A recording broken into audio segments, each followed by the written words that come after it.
Merci à vous de nous rendre visite. Un plaisir pour nous de recevoir aujourd'hui le groupe scolaire de Marie-Galante, spécialement du lycée Bastaro.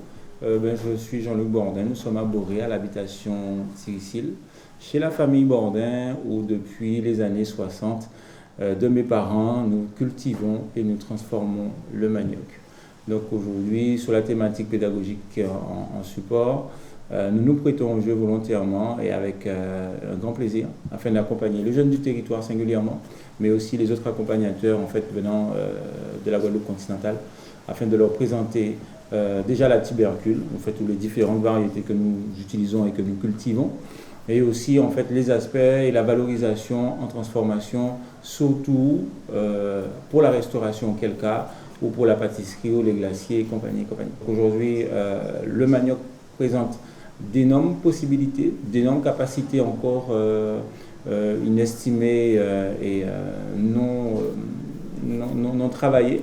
Et à ça, éventuellement, nous nous prêtons au jeu depuis 4 à 5 ans afin de développer, que ce soit la partie de production, donc rationnée par rapport à des ressources et par rapport à aussi des variétés singulièrement, dont le tiricile, bitation tiricile, parce que tiricile c'est une variété de manioc, singulièrement qu'on a voulu réimplanter, qui était quasiment pas de disparition sur le territoire, sur l'île, mais qu'on a voulu réimplanter et sauvegarder les souches. Donc aujourd'hui, on essaie de faire des plantations de tiricile dédiées à notre marque et à la valorisation agronomique que l'on nous espérons.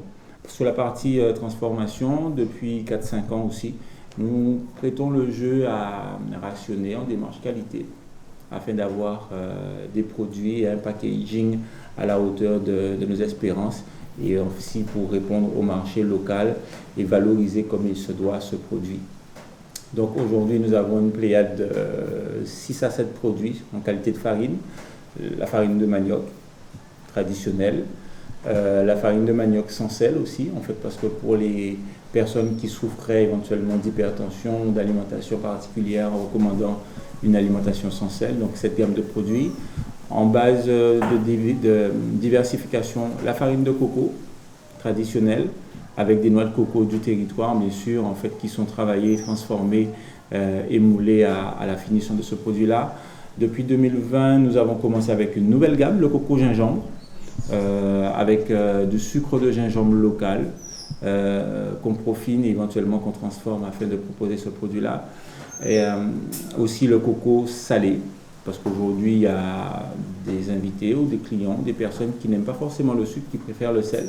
Et même en base alimentaire, pour ajouter et étoffer certains plats en transformation, nous utilisons aussi le coco salé, éventuellement avec les bananes plantains, pour faire des bananes frites, éventuellement ça relève, ça donne encore d'autres connotations et des possibilités aux ressources en restauration. Ensuite, il y a les substituts, bien sûr, l'amidon, que l'on récupère après transformation, après décantation de l'eau, que nous valorisons, donc en amidon séché ou en amidon frais, éventuellement, qu'on peut mettre à disposition de d'autres ressources, soit pour faire des galettes, donc des cassaves, et aussi tout ce qui est des traitements capillaires. Pour nous, en démarche commerciale, ce n'est pas forcément que de vendre que de la farine, mais aussi de représenter dignement Marie-Galante avec ce produit-là. Merci beaucoup.